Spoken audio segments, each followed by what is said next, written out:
So a very warm welcome to all of you. It's lovely to see you all, and especially a warm welcome to those of you who are joining us from other parts of Africa. It's really wonderful to have you all with us in this learning forum where we're going to be talking about becoming a mindful practitioner. I am Janine Kirby. I'm the chairperson of IMISA, and on behalf of IMISA, I'd really like to welcome you all to this learning forum and to our community. So handing over to Anneke. Hello, everyone. It is so good to see all your faces. So I'm just taking it all in, and I see some familiar faces. My name is Anneke Kirsten, and I am a counselling psychologist here in Cape Town, also a mindfulness teacher, and I specialize in the areas of trauma and compassionate inquiry. And I'm leading this forum tonight into exploring what it means to be a mindful practitioner.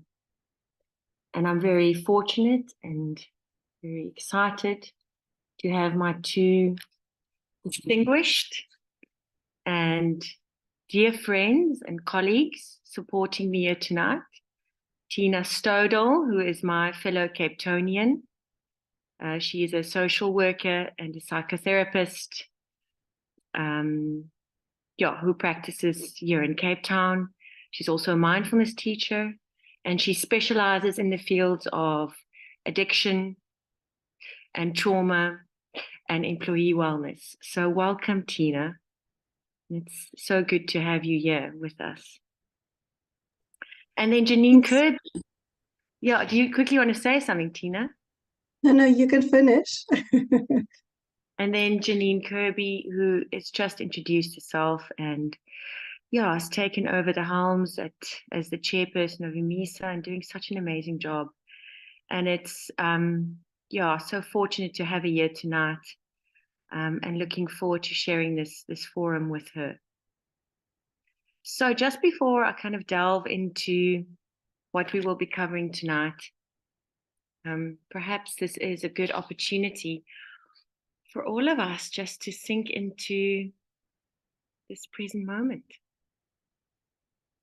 This moment right here. So closing your eyes if you feel comfortable with that.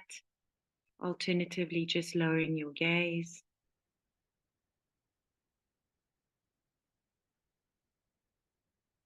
And inviting you to open to this moment.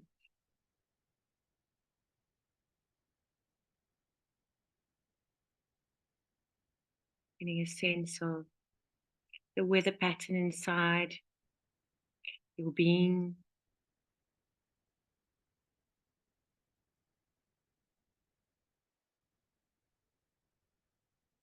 This breath moving in and out of the body.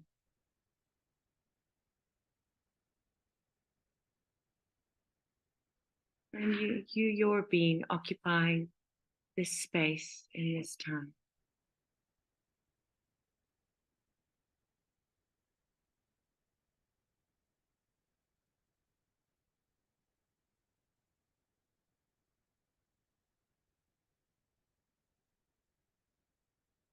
And perhaps opening up to the largest space of this room and this forum, and sharing with like-minded people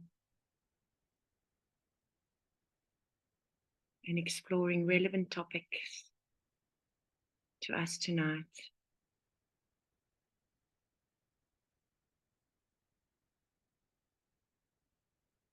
And just watching with what quality we hold that. Being curious about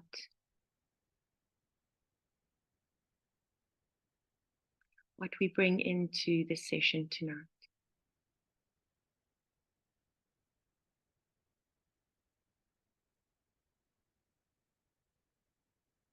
And then inviting you to take a deep breath in and out. And opening your eyes. and inviting you to just take a look around the room. Not your room at home, but this room online, and seeing if you see colleagues that you recognize, and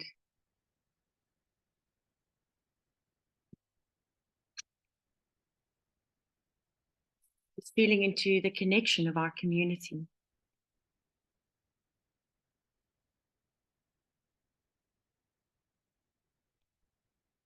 So, as Janine has just said in her intro tonight, we're going to be exploring what it means to be a mindful practitioner. And this is a presentation as such, but it's also going to be open to a dialogue with you. That's part of tonight's offering. I feel that there is so much richness and learning and wisdom and storytelling. And it's interesting, when Tina and Janine and myself met, the conversation gravitated automatically to us telling our own personal stories of how we came to be mindful therapists, what that involves. And for you in this room, could possibly also open up to the idea that it is no quick road. You know, the journey is long, and you have to dig deep, be committed, show up as you are. And what that means also is opening up to a different way of being with ourselves, with our clients, with our patients, with one another, in this community, with our families, with our children, in a different way, a deeper way, a more conscious way, awake and aware. So the first part of our offering tonight will be just about that. Tina and Janine and myself will tell our various stories. And then in the second part of the forum, the second part was influenced by an article that Janine is co-writing for the Essay Journal of Family Medicine on physician burnout. And we will be discussing 3 relevant domains pertaining to being a mindful practitioner. 1, self-awareness and self-monitoring, which I will speak on. Self-regulation, which Tina will speak to. And accountability and public service, which Janine will cover. All right, so I am now going to hand it over to my friend and colleague, Tina Stodel, to start with her story into how she came to be a mindful therapist. Thank you, Tina. Good evening, everybody. Thanks, Anneke, and thanks, Janine. It's an honor and a privilege for me to be able to speak tonight, to share you my story that has changed my life, and becoming a mindfulness practitioner. I've always been interested in psychology, so it was a no-brainer for me that I went and studied social work and psychotherapy at Wits many, many years ago. I don't want to give my age away. So I wanted to help the world, and especially alcoholics. Why alcoholics? Because alcoholism was part of my own upbringing. And so I did my studies, and my first job was at Sanka, working with drug addicts and alcoholics. I loved it. And at the time, I also entered therapy, and my psychologist at the time could see my passion to further my studies in psychotherapy, and she herself was firmly rooted in psychotherapy, and she also encouraged me to go into private practice. So this was all 26 years ago, and I did all of that. And I went and I did a diploma in psychoanalytical psychotherapy. And this is where my first path crossed with Linda Cantor. We all know Linda Cantor, who is with Simon, started the IMISA course, or the IMISA forum. And on this course, which was part of the psychoanalytical psychotherapy course, was also a section that included phenomenology, existentialism, Dasein analysis. And I remember Linda's passion for this. My question was, how can you be here if you haven't processed the past? So you have to go first into the past in order to be in the present. And I wonder if back then if it was packaged as mindfulness, would I have cottoned on then as I did this time? But I don't know. So I continued my own journey. Linda carried on with her journey. I carried on my journey for the next 20 years. And I was moving forward, but back into the past because I was doing psychotherapy. I was in search for healing my childhood wounds. That also included having a very strict and controlling mother. So I did courses on Freud, I did courses on Jung, Melanie Klein, Winnicott, you name it. And obviously I was in therapy now for 18 years. And I was devastated when my psychologist left. My second therapist I perceived as terrible because she was your traditional psychologist. Very distant, very boundaried, no warmth. Yes, she was present, but she wasn't present. And I stopped the therapy because I wasn't shifting. And at this stage, there was so much wrong with me, I perceived. What I didn't know then is that I was practicing judgment, no moment-to-moment awareness, and non-acceptance of myself. I tried practicing compassion, but that didn't work. And something in me just wasn't connecting. And I couldn't see that I was trying to feel my feelings from my head and not my heart. And the more I was thinking, the more I disconnected from my heart. And my inner critic was having a ball of a time. At the stage, I also started panicking, but I didn't really know that. And my anxiety was through the roof. And by now, the pawpaw had really hit the fan. I'd left my husband with my 5-year-old daughter, and overnight I was a mom and a dad at the same time. And I was dealing at the same time also with 2 ailing parents, a mom that was having dementia, and a dad that had just fallen through a revolving door at a shopping center and had broken his hip. And enter the lawyers, the lawyer for my dad. We were recommended to go and take this to court because the door was faulty. It wasn't the fault of my dad. And obviously a divorce lawyer. And by now I developed a big secret. I was a terrible therapist and so afraid of being found out. And I also wasn't in therapy because I couldn't afford it anymore. So at this stage,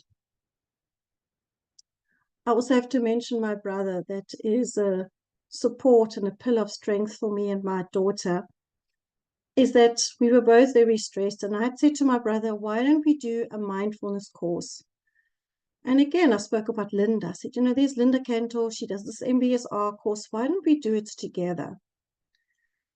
And at the same time, my brother said to me, he put a piece of paper in front of me and he said to me, the lawyer that we're seeing, he said, also, I'm very, very stressed and I should go and see his little niece, Lindy. I told my brother that Linda Cantor and the little Lindy are the same person. And so my journey with mindfulness started. In the MBSR course with Linda, or Lindy, I experienced something that I'd never experienced before: compassion, kindness, acceptance. And the big one for me was non-judgmentalness. I knew I had to take this journey further. So I was one of the first ones doing the Stellenbosch course in 2013. However, some of you who've done the course, you know how expensive it is. And did I have the money? No. But at this stage, something had awoken in me that I had to do the course, no matter what. So I took out a loan. I borrowed money. I had to relook at my finances at home, being a single parent with hardly any maintenance and having to support my daughter. So after the first course, the first seminar of the Stellenbosch course, Simon called me in and he said to me, there was an anonymous donor that was prepared to supplement my course. And let me tell you, it wasn't little, it was a lot. And something started to shift in me. It was as if my head dropped into my heart. How could somebody do this for me? For me. Going back to the Stellenbosch course, I remember on our second day, we were being introduced to the teachings of Rumi. And everyone was talking about this dude Rumi, and I blurted out, who the fuck is this dude Rumi that everyone is talking about? So first there was silence, and then there was laughter. And I had such shame, but relief at the same time, that it was okay that I didn't know about Rumi. I'd heard of him, but who was he? I knew about Freud and Jung and Klein, but not Rumi.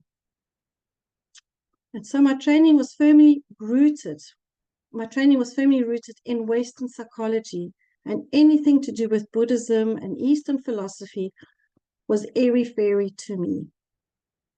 Notice the judgment. And meditation was a foreign concept.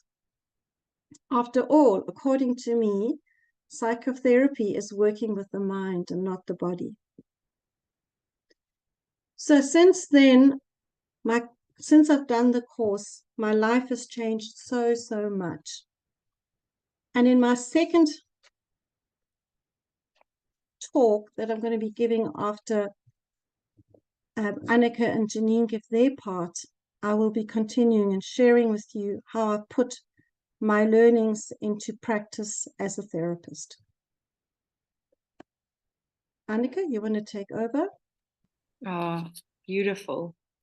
Thank you so much, Tina, and for so vulnerably talking about your story that brought you up to today. And I'm sure that for someone in the room that meant a lot. Janine, should you or I go next? Why don't you go next, Janine? Okay, I'll go next. Hi everybody, my name is Janine and I'm coming to you all from the Far East, that's East London. And it's lovely to see you all from all over the world. We see people are saying that they're coming from all over. We've in the chat, we've been seeing that people are here coming from Italy and Nigeria, and I know we have people from Botswana and so from all over Southern Africa, and it's really lovely to have you all in the community. So just a little bit about my story is that I think that as with many of us, our stories come from all the people who precede us. And while I was thinking about this, I was thinking about my own father, and that he was a deep thinker. He had 3 degrees, and he came from a long line of thinkers and missionaries, including Francis Bacon, Dr. John Philip. But actually, I think that perhaps the one person who influenced him even one of the most was his grandfather, my great-grandfather, who was a postman in Mossel Bay, and he said he was a civil servant, and therefore it was his job to be civil and to serve. And the ethic of service came from my father. And my mother, on the other hand, is a very practical person. She's a nurse, and at the age of 85 still runs her local caregiving association and is always looking after all the old and elderly people in the little village that she lives in. And it comes from a much more practical side. And so I recognize that there are these two elements within myself. And the other important thing that I recognized happened to me was that as I was born, my brother, who was 18 months old at the time, was diagnosed with a brain tumor. It was a pituitary tumor, so that's a tumor affecting the main organ for hormones in the brain, which is the pituitary. And that meant that his first surgery was when I was 6 weeks old. He was blind thereafter, and also needed to have hormones artificially until he died when he was 9 and I was 8. So that the first 8 years of my life were really infused with illness and being in the field of illness and medicine. And so I guess it was no surprise when, as a rather confused teenager, I got to matric. I wasn't sure what to do. I decided that I'd give medicine a shot. My father said, well, he thought that medicine was a good first degree to have. And I guess when I look around my room with all these other things, that ended up being a little bit true for myself. But I found in medicine, I found a space where I really enjoyed being alongside people. And after I finished my qualification, I decided to specialize in family medicine. And family medicine really honed my practical skills, my counselling skills, and also helped me become more reflective and self-aware. And I really thought that my calling was to provide excellent care to underserved and poor communities. But as I guess with all dreams, they shatter. And I found myself exhausted and burnt out when working in a public health clinic. I think there was a number of things that had happened at the time. It was the early 90s, and so it was the stress of working with HIV positive patients. And at the beginning of HIV, when there was all the HIV/AIDS denialism at the time, there was a lot of political problems because we were trying to amalgamate a number of different health services, especially in the Eastern Cape. And I also, but mainly found that just the whole approach of medicine was no longer working for me. And this paradigm, while excellent for acute and critical conditions, just wasn't helping me with the tools of understanding the illnesses of the patients who I was seeing. And the things I was struggling with the most was that orthodox medicine was only giving me tools to suppress symptoms and not really helping me in any way to be alongside patients as they were on their journey of healing and trying to make sense of and trying to come to terms with. That orthodox medicine has no understanding of the intimate connection of the body, the mind, and the emotions, and no understanding that what I was seeing was that illness was symbolic.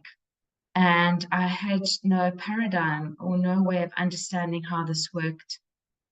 And that there was nothing that was helping me support the healing ability of the body.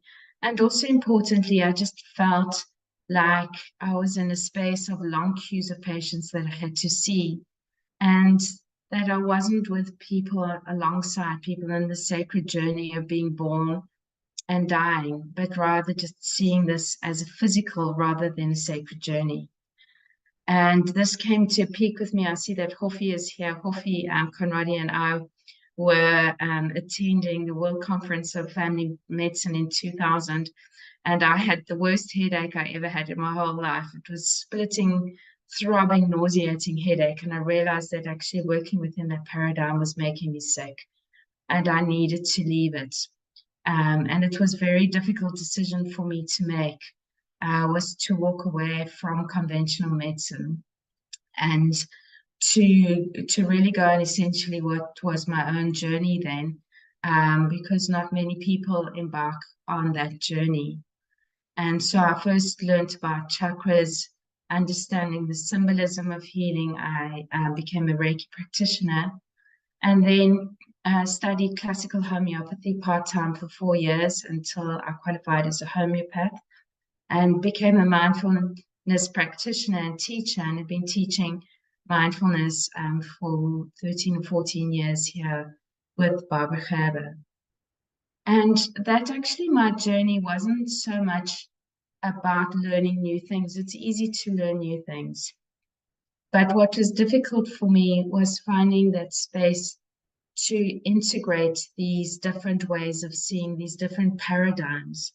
So to be able to integrate both this very left brain way of thinking, which was very evidence-based, critical appraisal, really looking at symptoms and suppressing the symptoms, to integrate that together with being kind and not judgmental and actually following my intuition, to be able to integrate both wisdom and compassion. And I guess that's the journey which I shall continue, and which has given me immense joy, as well as sometimes many hours of sleeplessness. So thank you. Back to you, Anneke. Oh, beautiful. Thank you, Janine. And I can so resonate with the integration of the left and the right brain, and the integration of these different paradigms. And my journey was very similar. I graduated with a master's degree in counselling psychology in 2003. That's 2 decades ago. I mean, I can't believe it. And I was always, my deepest interest was in human potential development. I always knew that in a deep place. But never in my wildest dreams did I ever imagine that the truth underlying discovering my own potential, and I don't know if I'm there yet, but my own potential and those of my clients, the truth underlining that would also then mean uncovering my deepest wounds. And my wounds were very deep, and it involved a lot of trauma. So trauma was a very big part of my journey in becoming a mindful practitioner. And it's something I'm going to touch on tonight, because I think it's very relevant in this day and age. And that is why I'm so passionate about trauma sensitive and being so mindful of trauma when working with in the mindfulness and space. So I'm going to come back to the word trauma, because for me there was a massive shift when I understood that trauma isn't what happened to me. It is what happened inside of me as a result of what happened to me, right?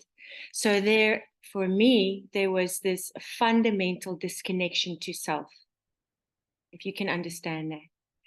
And where mindfulness has facilitated the process in me meeting myself again.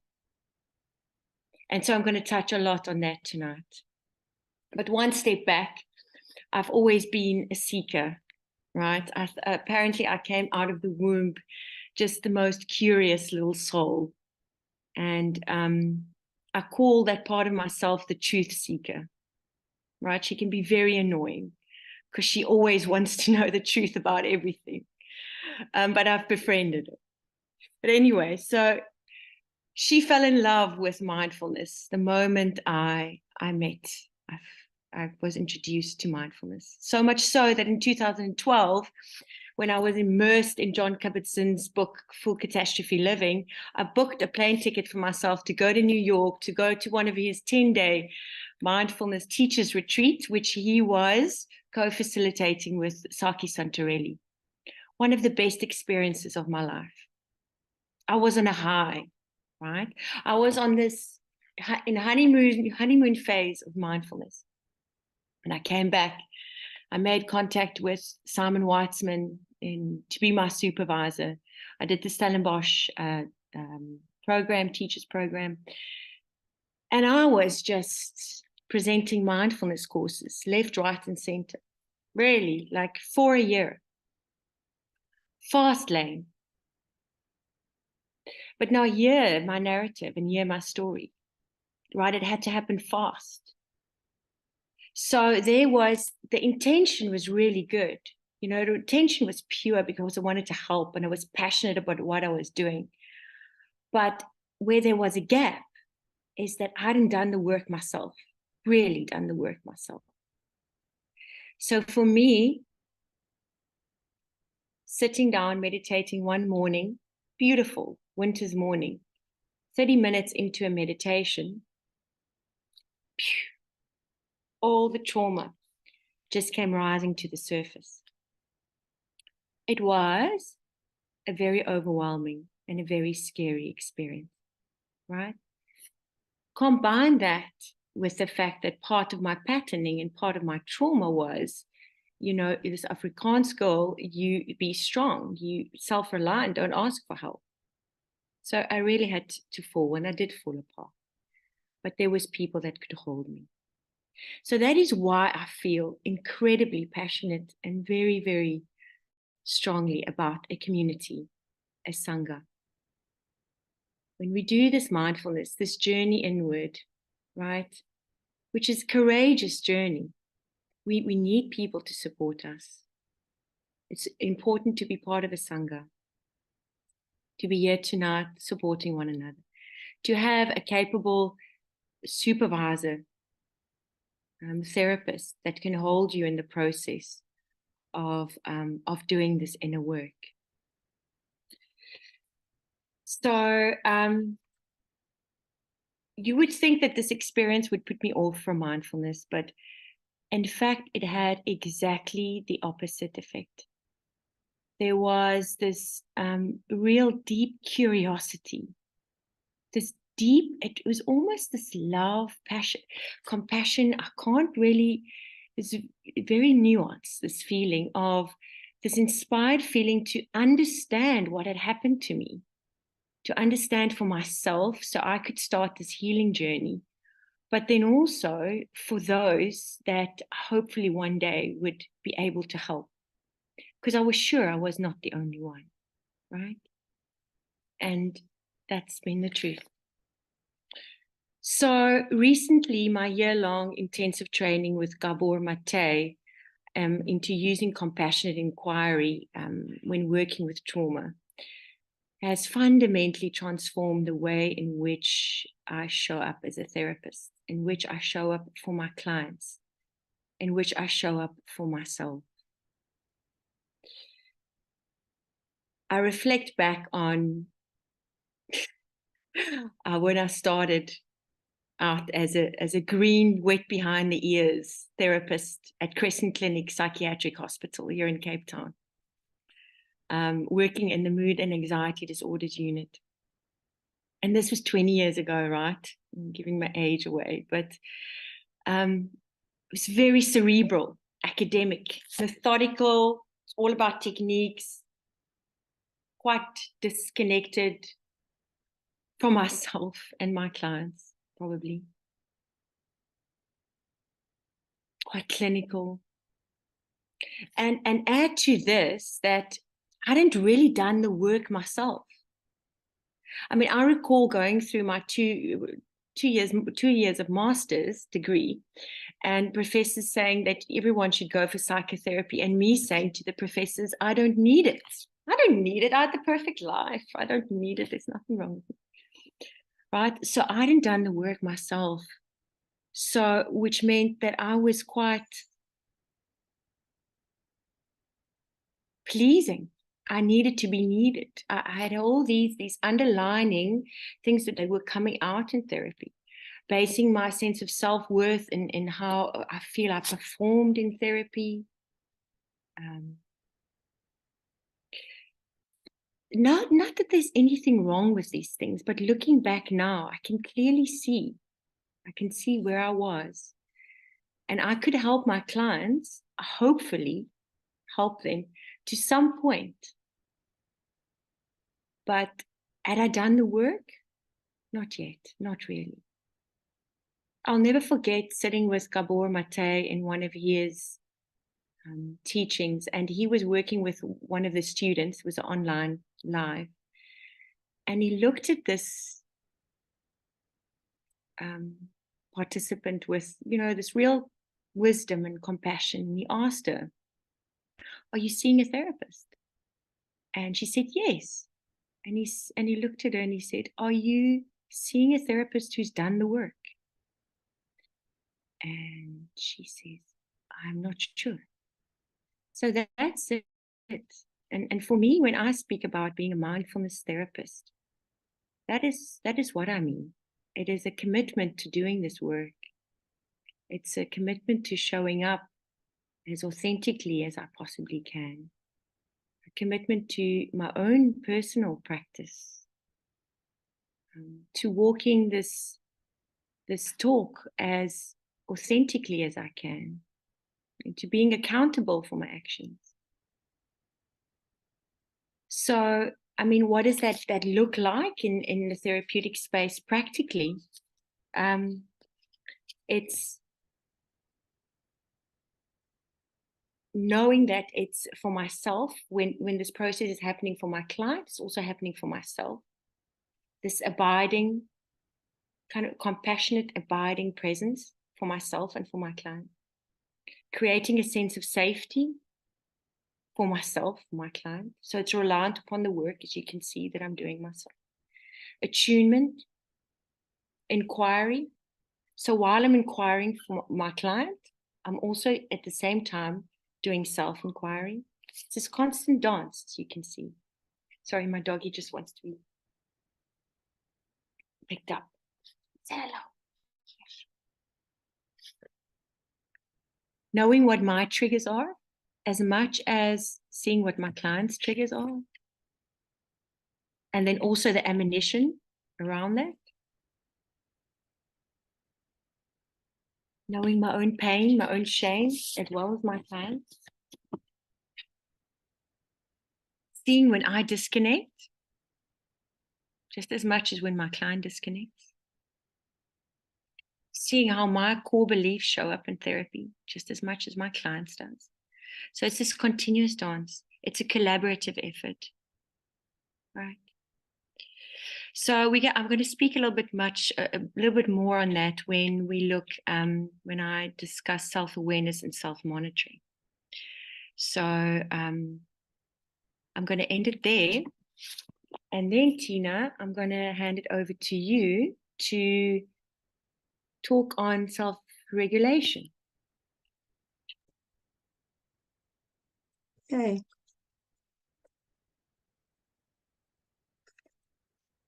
So I'm not going to give you a theoretical background on self-regulation and mindfulness, because I think that's something you can go and read up, but more of my own experience of self-regulation in my own therapy with my psychologist, and then how I showed up with my patients. So, but before I did that, the way I'm practicing now as a mindful therapist is not how I used to practice. So I used to in the past, just like Anneke, it was very much more on technique and knowledge and theory. And it was also about that my patients were more important than myself. The more knowledge I had on them and on theory, that's what I thought was the answer. And yes, I worked on myself in therapy, but somehow I didn't make a connection. And I came from a place that I needed to fix my patients and get rid of their ailments. And the pressure to get it right and to be an excellent therapist. And at that stage also I was very boundaried with my patients, and I had less connection, and there was very little heartfeltness and compassion. And I kept up this professional neutrality, and I was very analytical and clinical. So what shifted in me? So after, as I shared with you, I did the postgrad course at the Stellenbosch University. I started doing my own daily practices where I became aware of what awareness actually is. And it was more about me and less about my patients. And it was the first time that I actually had tasted embodiment. And that's the first foundation of mindfulness, is the awareness of the body, the physical sensations of the body, the emotions and the mind, your thoughts. And I'd never done this before. Not like this. To sit, to create space, and just to be. And the more I sat in silence, the more I saw, but with more clarity. And I learned what turning towards, especially uncomfortableness, meant. And I was becoming alive, and although it was hard, it felt good and empowering. And now again, I come into Linda Cantor again, who at this stage I'd chosen as my supervisor and my therapist. And we are now 2 years later, and again, a few things happen. And my daughter's best friend at the time, they were 13 years old, committed suicide. And I knew I needed to go back into therapy again. And so I chose Linda, obviously, as a mindful therapist, because I wanted to also taste and experience not just the theory, but what she's like as a therapist. And often our sessions, right at the beginning of therapy, which is totally different to how my other therapists were, she would go something like, I would tell her something about me, and then she would say, what are you noticing? And still being fresh in mindfulness, I would say, what do you mean? You know, I notice you sitting here, I notice your flowers, I notice your books. What do you mean? And she says, no, what are you noticing in your body? And again, I said, well, what do you mean? I don't know. And then there's a long, awkward pause, and I couldn't make the link. And then she says to me, well, what are you feeling right now? And I said to her very awkwardly, well, I'm anxious. And then she says to me, where in your body do you feel the anxiety? And again, I said, I don't know. And then she says to me, how do you know that you are anxious? And this hit me. What in my body was telling me that I was anxious? And what else was I feeling? And this is where I started to realize the connection with my body. So I never knew how to link my feelings to my body. So our sessions often went like that. I used to see Linda once a week. I have progressed since then, by the way, where I do know where my feelings are in my body.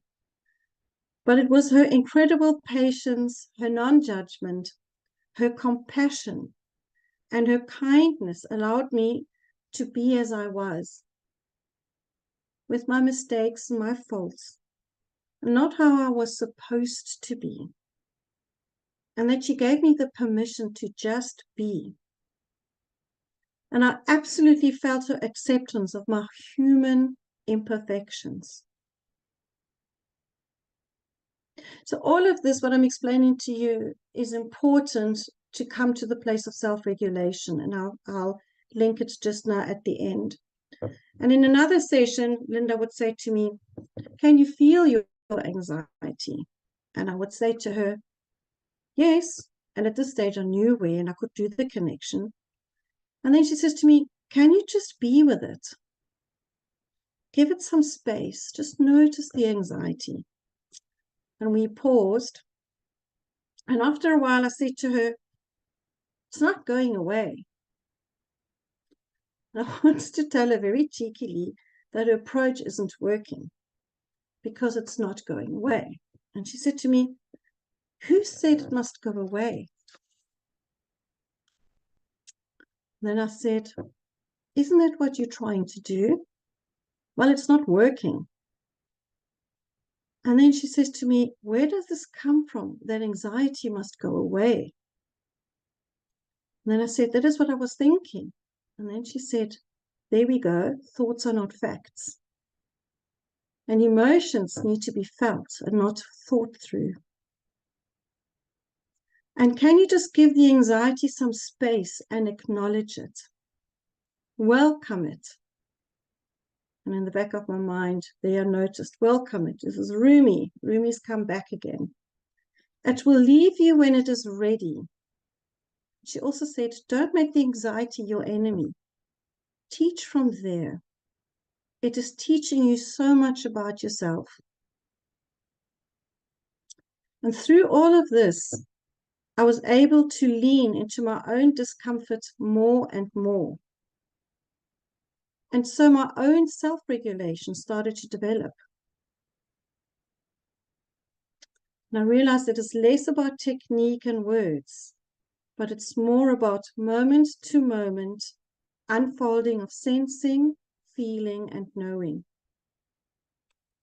And I could start feeling the difference between I think I know versus I know that I know.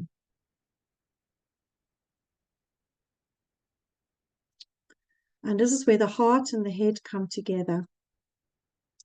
So self-regulation can't happen with all this information that I've just given you from an embodied place of presence.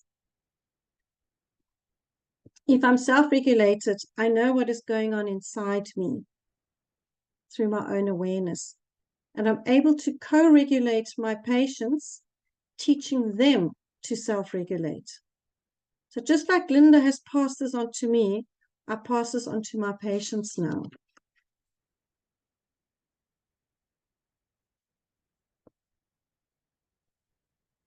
So what I've realized is this.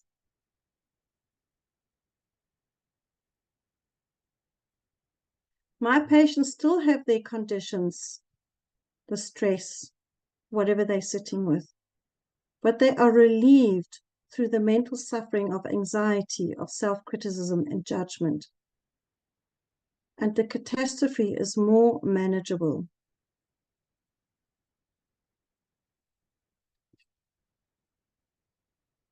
I think I'm going to stop here because I don't know how much time I've still got, and I know the two of you still need to speak. So maybe I'll stop here and then I will be open for questions a little bit later on. Very, very insightful, as someone has just said. Thank you so much, Tina. Janine, should I go next or you? You go next. Okay, so mine is very much in line with what Tina spoke about. And I think we also refer to one another. We practice in a very similar way. And I don't want to repeat too much what she said, but it's going to be a continuation of what Tina just spoke about. So when I wanted to speak about self-awareness and self-monitoring, I really asked myself, what is the function? So as Tina has just explained, what are the function of these? Now, we're always just told about self-awareness and self-monitoring, but what is the function? And then letting that land and really thinking about and feeling into that question. And then also asking that in the larger context of what is my aim in therapy? You know, do we ever as therapists ask ourselves that? What is the aim of therapy? So perhaps just letting that land for all of you. So I'm going to explore self-awareness and self-monitoring in the context of what I see the aim of therapy to be, is promoting the emergence of the in the present self. So promoting the emergence of the in the present self.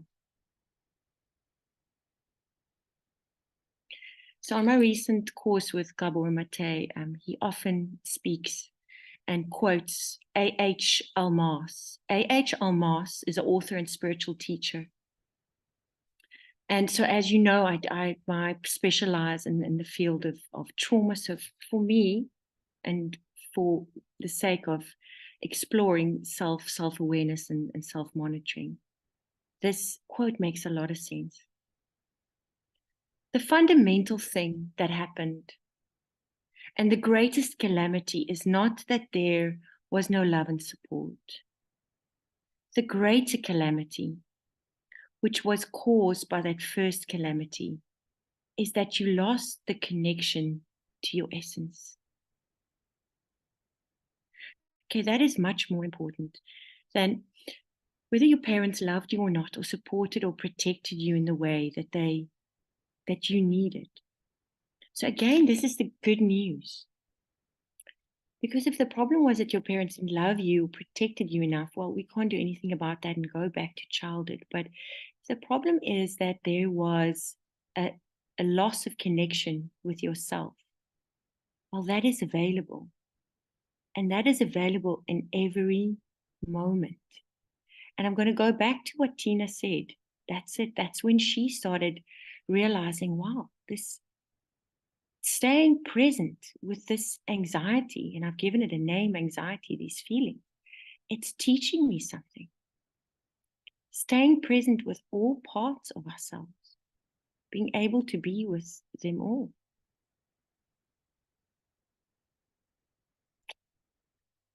So what does that look like practically? So I'll tell you what happens in sessions usually is, for me, the client will be talking about their story, and I will intuitively sense that there's something happening. So being very aware of body language, words used, that there's something else happening, and then interrupt the client. So gently interrupt and say, what is happening? Like Tina just said, Linda did with her, what is happening for you right now? And if there is immediate release, there's an immediate release of a shift, moving into the visceral experience, and then getting curious about what is happening viscerally. Because we stay up here, once again, as Tina said, we stay up here. Why? That's what we know. We stay with the ideas, with the story, because that's what we know. So in a way, that's become our safety, although sometimes it's not safe, but that's what we know. So now we're venturing into a place that the direct experience, which we don't know so well yet, right? So I find right in the beginning, when starting to work with clients, it's really difficult for them to express what's happening for them. I don't know if it was for you, Tina. And then to explain what is happening here. Why? Because, and after a while, they'll go back to the ideas and the stories and the concepts, and then it's bringing it back again. But there's a very good reason why it's so difficult to explain our states, to put it in words. Right, first, we were never taught the skills, but secondly, it relates to pre and perinatal stuff. So our emotional experiences, our energetic experiences, which happen to us probably in vitro after birth, they are stored here, and they are pre-verbal. So these happened before words were formed, and before we had the emotional language to talk about them, right? So this constriction in the chest, this tightness in the tummy, this heart beating fast, this dry throat, this head throbbing, this muscle tension, which probably will come back to the work that Janine also does physically.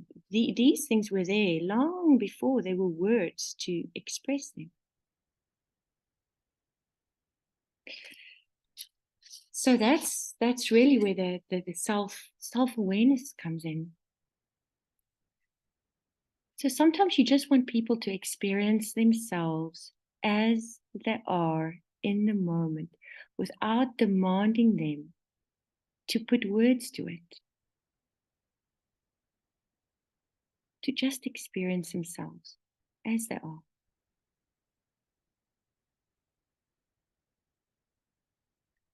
And then if they can start to describe what's happening in the body. And if it's difficult to express or really identify certain feelings, as Tina alluded to. For instance, I had a client today who was harsh. She said, my heart's really sore. Your heart's sore. If your heart could speak, what would it say? So there's some questions we can ask around that. What is happening for them in this moment? And then bringing it back really to the aim of therapy. You know, I really do love that. It's promoting the emergence of the in the present self. Because emergence, it happens organically. You don't have to force it. It's already there. It's there. It's creating the conditions to allow the client to just be with their experience. And for you to be with your own experience, with their experience. Okay, so I'm going to end it there, and then Janine, hand it over to you. Thanks, Anneke and Tina. And I was sort of chuckling a bit to myself because while it is unusual for you as therapists to ask what's happening in the body, it's unusual for me as a doctor to be asking what's happening in the emotions and the mind. And so patients actually come to me with a physical sensation and still find it very difficult to turn toward it and to describe the exact sensation of what is happening. So it's a headache, and I go like, well, what's the headache? You know, it's sore. Well, what does sore mean? And so just the recognition that even though people are coming to me with a physical sensation and a physical symptom, that's what they're offering, still don't have a very clear idea of it and are still quite disconnected. And that actually the physical sensation is the mirror and is the actuality of what's really happening. And so, as I was saying to Anneke and Tina, as they started with a whole lot of words, but when you go into the sensation of this broken heart or this painful heart, you just go straight into the actuality of what's happening. And I sometimes feel as if I've just dived straight into the center of what it is, and there's no kind of nice, sort of gentle way in. And so, with that, means that I feel that I have to be much more of a solidity and a presence that can hold what is happening and hold the patient's experience and hold their suffering and their sadness. And I refer a lot to Joan Halifax, who worked in the hospice movement, and how she says we need to have strong backs. We need to be feel as if we are a presence and have a presence that feels safe and grounded, and at the same time have open and caring hearts. So thank you for that, Tina and Anneke. And I like what Anneke says also about this emergence of the present self, of being the point of therapy. I guess more from a medical perspective, it's really for me around healing. And there's something for me that is uncovering the essence of who you are and the strength of who you are, who can hold the anxiety and hold the pain and hold the trauma, and remembering that and remembering your own healing resources within you that can be mobilized, and all the different ways in which you can be present to yourself in these difficult moments. And just to add that to the other point that we were discussing, so it was about self-regulation and self-awareness, was also this noticing of mindful practitioners really becoming more pro-social. And with that, I mean actually going beyond just what's happening with us in the therapeutic space or in our practices, but going beyond that and becoming that people, what has been noticed with people who are more mindfulness practitioners tend then to be reaching out into communities and noticing that it's not just about themselves, but it's about being part of a community. It's about commitment and service, about being more conscientious. And then I noticed that within myself is that as I became more grounded and more mindful, that I also ended up doing things like becoming the chairperson of IMISA, sitting on the board of our local hospice, and helping the hospice carers and sisters as they go out to work with alongside people who are dying, as well as I'm a board member of SASM, which is the South African Society of Integrated Medical Practitioners. So just a sense of feeling as if of moving beyond just the therapeutic space. And also just as to end with, just I think one of the greatest gifts of mindfulness for me has been the joy of kindness. I remember at one stage I was very intentional about every day embarking on an act of kindness. And just to end with the story is that our hospice used to have an inpatient unit. And this sounds a bit macabre, but every time a doctor fills in a form for cremation certificate, you get paid money for it. We call it ash cash. And I decided that my ash cash was going to be used for my acts of kindness because it sort of felt like it wasn't really mine. And we had a young patient in the hospice, 19 years old. He had a lymphoma. He was paralyzed as a result. And his family wanted to take him home for his final rituals at home before he died. And because it was really difficult because he was paralyzed, it was going to be difficult to do that. So out of my ash cash, I gave them money to hire a car to take him 60 kilometers to his village. And his father didn't say thank you, but he held my hand, looked me in the eyes, and he said, "This is the essence of being human." And it's meant so much to me. I'll never forget that moment. And I guess that's really touches on a lot of what we are talking about here. So back to you, Anneke. Oh, Janine, what an exquisite way to end off our offering tonight. The essence of being human. Just beautiful. I want to thank you, both you and Tina. Thank you for your beautiful offerings tonight. And I really hope that it landed with all of you in some way, shape, or form that you feel that you have learned something inside of you is moved, or it could be a benefit for you. And I would like to open the discussion forum now for any questions relating to that which we spoke about, or anything else that's of interest. If you want to post some questions in the chat, I can also look at them. But otherwise, just raise your virtual hand. And if you could direct it to any one of us in particular, that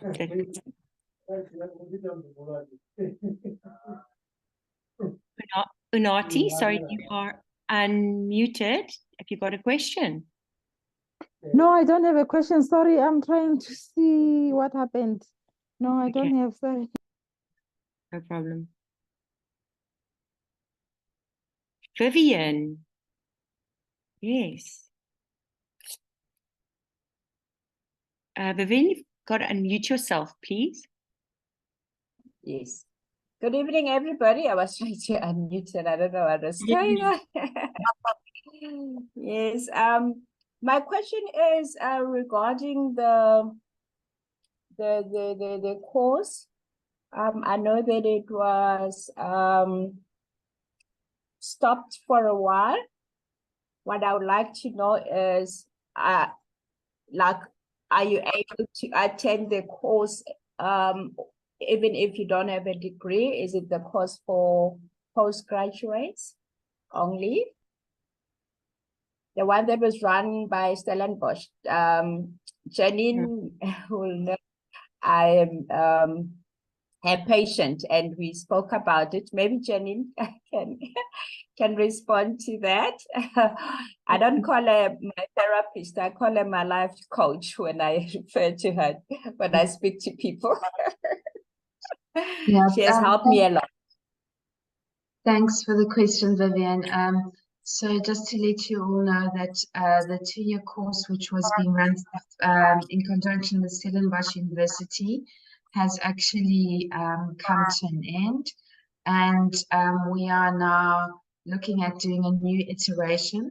The new iteration is going to be much more accessible and will be open to a lot of people. So the first part, the introductory part will be for those who have no experience of mindfulness. It will be 4 weeks online. Then there'll be a 12-week online program, which will be for those who'd like to introduce mindfulness into their workplaces. And then there'll be a further second tier, which will be for those who are actually wanting to take this into a more professional space. But if anyone is interested in it, it's still all in progress, please email Lynn, and Lynn will put you onto our mailing list. So thanks for the question. Yes. Hello. My question is for Anneke. Anneke, you had mentioned the aim of therapy to encourage the patient to become aware or to become present. And you also mentioned being present with them. Can I ask, what does that look like? Is it being present for the patient, or is it actually being present with yourself, which might take away from being present with the patient? Well, yes, that is a brilliant question. Brilliant question. So thank you so much for that. I see it as a dance. Yes, I see it as a dance. So if you listen to my story, you heard that 20 years ago, there was very, very little awareness and presence with my own process. It's completely focused on the client. So it was all very much heady stuff, not aware of what's happening here.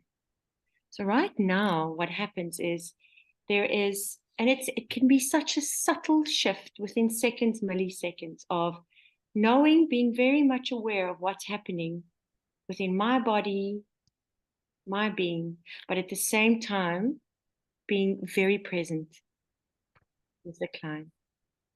So, scientifically, I can't answer you exactly how that works in terms of brain processes, but surely there's a way, even now as I speak to you, to be aware of what is happening for you, what's happening in your body language. And at the same time, there's also very much aware of the process of what's happening with me. Does that make sense? Should I go into more detail around that? Or? No, I do understand. I was just wondering if yourself as the therapist was included as well, because I thought it would, but I just wondered, would it take away too much attention from the patient who should deserve the spotlight? But with practice, I imagine it gets easier to shift between yourself and the patient. you know, I'm going to also allude to something that came up in the work with Gabor Mate is this, and it's not a notion or a concept, it is trusting your intuition. So trusting your intuition also comes with work of being self-aware and noticing what's happening for you. So a lot of what happens then in therapy is, and that's what I said when a client is telling a story, and intuitively I will pick up that there's something happening. You know, that is also reliant on the work that I've done myself. So intuitively being aware of, oh, right, something, I noticed something here. But if I was all just in my head and totally immersed in the story, I would have been cut off from that intuitive, you know, it's that gut feeling that, ooh, okay, there's something happening there. So that's why I think it's really important to be aware of your own process as a therapist. Thank you.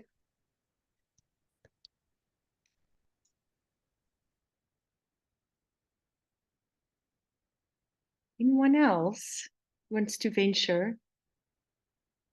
We still have lots of time left.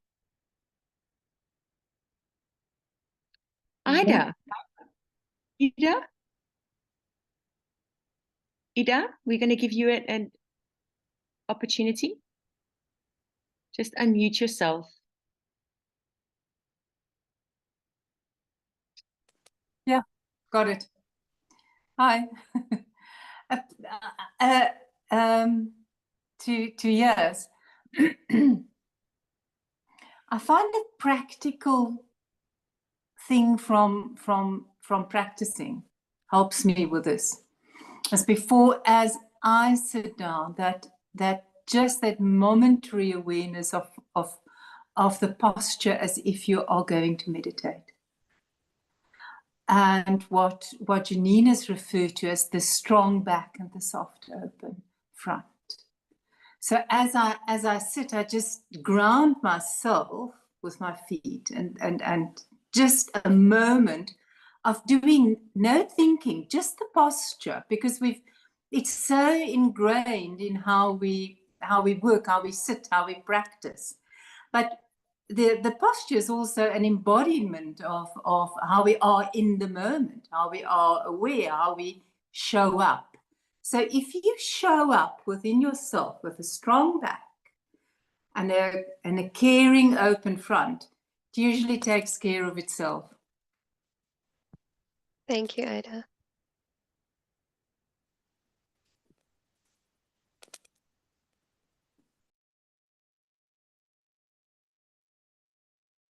There's a question from Jane. Is your hand up again, Vivian?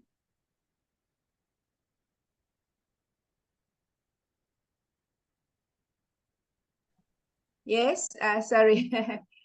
Yes, Anneke, I was trying to explain in my own experience with therapy that with mindfulness therapy compared to the therapy with psychologists, I found mindful therapy is more like your therapist walking the journey with you. So more like your therapist putting herself in your shoes. So it's more connecting than ordinary therapy. I just find for me it has made a lot of difference in my life compared to the other I would say common therapy.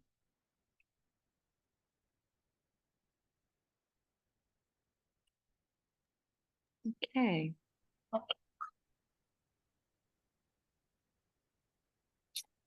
Anyone else?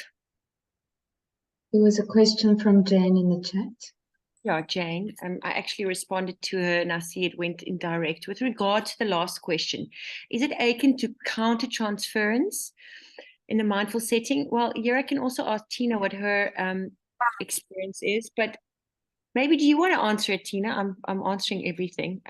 I can say my bit. I think, there's different wordings for similar things, and it really comes out of your own approach, I think. For me, it's coming from a really kind of mindful, embodied approach.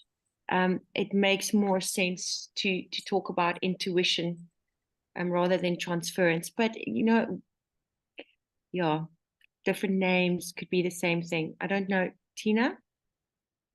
I'm trying to see, where was the question? What was that question? Is it in the chat? It's in the chat with regard to the last question. With regard to, I think we were speaking about intuition and having kind of an intuitive feel that there is something up for the client. Is it akin to counter transference? And Jane, do you perhaps want to ask in more detail exactly what you mean? You don't have to.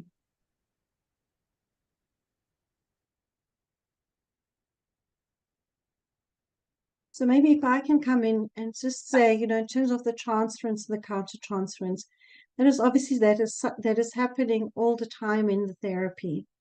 And for me, is that through the mindfulness and my own experience of mindfulness and how I show up as a therapist and my own self-regulation, that I'm more in tune with transference and counter transference. And also bringing it more alive into the room, between me and my patient, whereas leaving it more theoretical or analytical, where I will then talk about it, what is happening between the two of us, what is she or he saying or not saying, and what is she or she picking up, what am I picking up, and I'm actually putting it into words and making it more alive. So that is what I'm doing different this time round, where it is, there's more of a, as you said, Anneke, a dance in the therapy, and more of a presence and being real. Oh, So and I just don't know if that's the question, yeah? Yeah, and adding to what you say, it's this real, it's being honest with what is there. Yeah. So it's also it's a courageous way of doing therapy, because if you see transfers or counter transference coming up, it's naming it. We don't have to be scared of it. We're human beings. This is what happens. So it's naming it. So there's a real honesty, a real sense of honesty and authenticity. And where I think is, traditional approaches just really, they don't. We keep it under the carpet. We don't talk about it.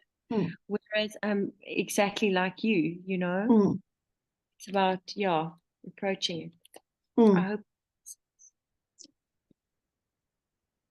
I hope it's answered the question.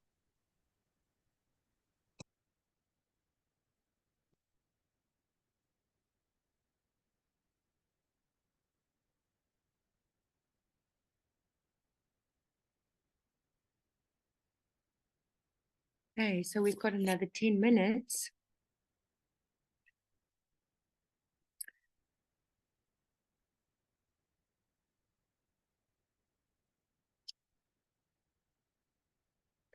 Beautiful. It is about bringing into awareness what is there and not feel shame about it.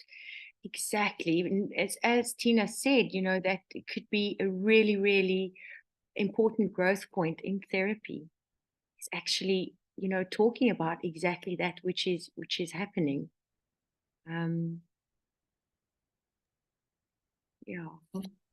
Just from a medical perspective, is this kind of stuff we don't talk about, transference and counter transference. It's not even part of my training, but the traditional healers, if you go and see a traditional healer, they actually work on that as the way in which they make a diagnosis.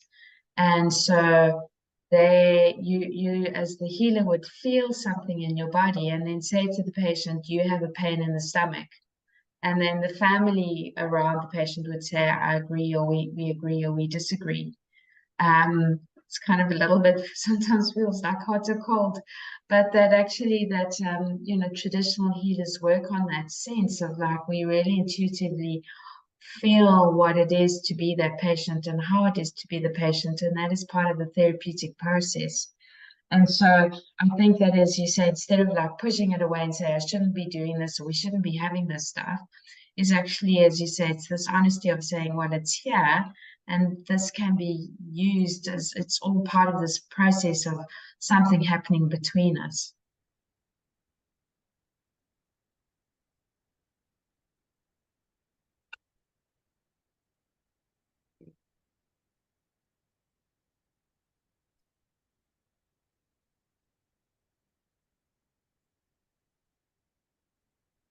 So inviting anyone else who has a need to ask a question or just let their voice be heard. Would love to hear from you. Tanya. Yes. Hi, good evening, everybody. Thank you so much for this space. I felt called to come in and share a bit more around what Janine spoke to around traditional healers. I myself am a trained Sangoma who's been practicing for 10 years. And I came into mindfulness in the last 4th cycle into the training. And what mindfulness helped me recognize is I recall the one call Barbara spoke around spaciousness. And coming from African languages, we don't actually have a word which speaks to some of these concepts we speak around in English. And I believe how it is that we can hold space for transference and counter-transference is around leaning into the spaciousness which exists within us. Because often when we think of the senses, we think just of the 5 senses, ignoring that there is that space where all of the senses blend into one, where even our joint humanity is. And that's how I hold the transference in any sort of therapeutic space is just leaning into the element or the sense of spaciousness.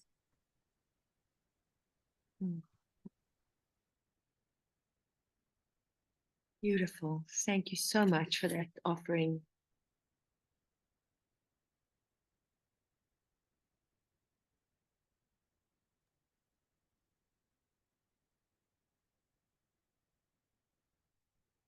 So we would love to hear from you. We have another 5 minutes or so. Yes, Sarah. Hi, Anneke and Tina and Janine. It's lovely to be here with you and with everyone else this evening. And thank you for your extremely interesting and valuable, deeply heartwarming contributions. But I actually have a question for Kanya, if that's okay, if I may ask you directly, Kanya. I was really interested in what you've just spoken to, and I was wondering if it was possible for you to offer a sort of an example of how that invitation to spaciousness might play out in a therapeutic relationship that you're part of, how that would actually, as Tina described in her interactions with Linda, if you'd be able to offer us an indication of how that actually plays out in a therapeutic session. Thank you. So I'm going to try and filter it out of the esoteric and just into a practical. So as Janine shared, as a Sangoma, when somebody comes with a certain issue, you already start to sense into the emotions, the feeling tone, even the physical sensations within your body, going right up to the thoughts. So imagine you and I now are in a session. I know from my experience that these feelings, these thoughts, these sensations are not my own, but I experience them so real in my body.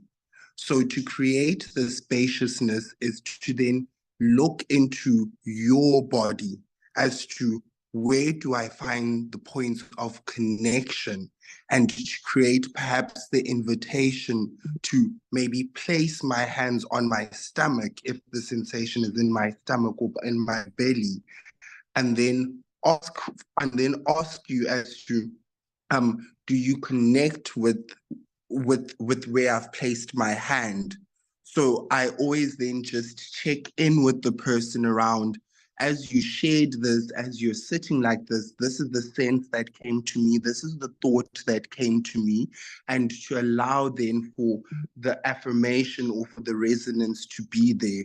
So it's almost as though I offer a piece of my experience or empathy into you as a scaffolding to climb into the container.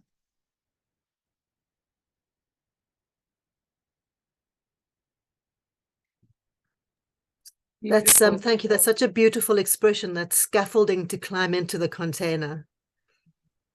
And it's I'm so interested to hear how you work with that. I think when I'm thinking of how I am, and I'm not I work as a coach rather than a therapist, but very often I'll work almost the other way around, and I'll notice, for instance, the client saying, I notice it in my belly, and they'll put their hands on their belly, and I will kind of mirror that.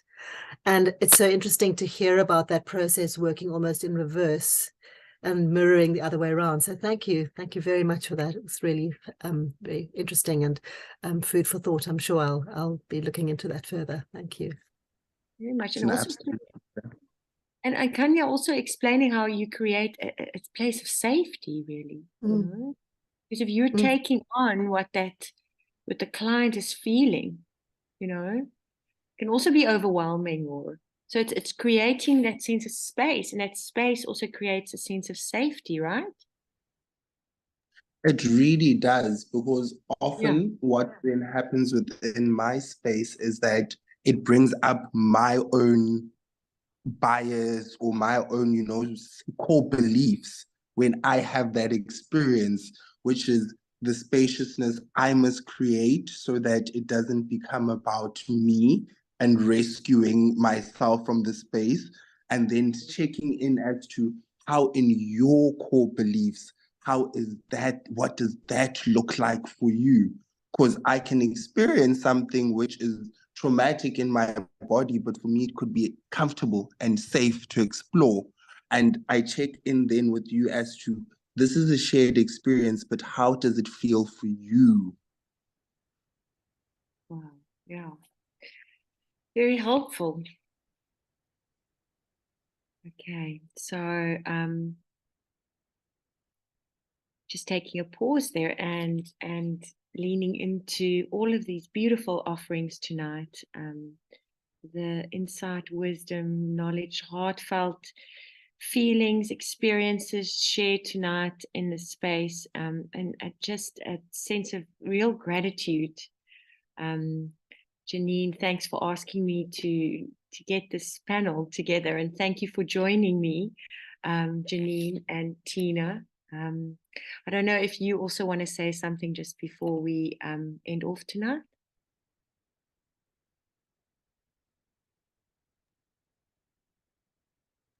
Yes, I would.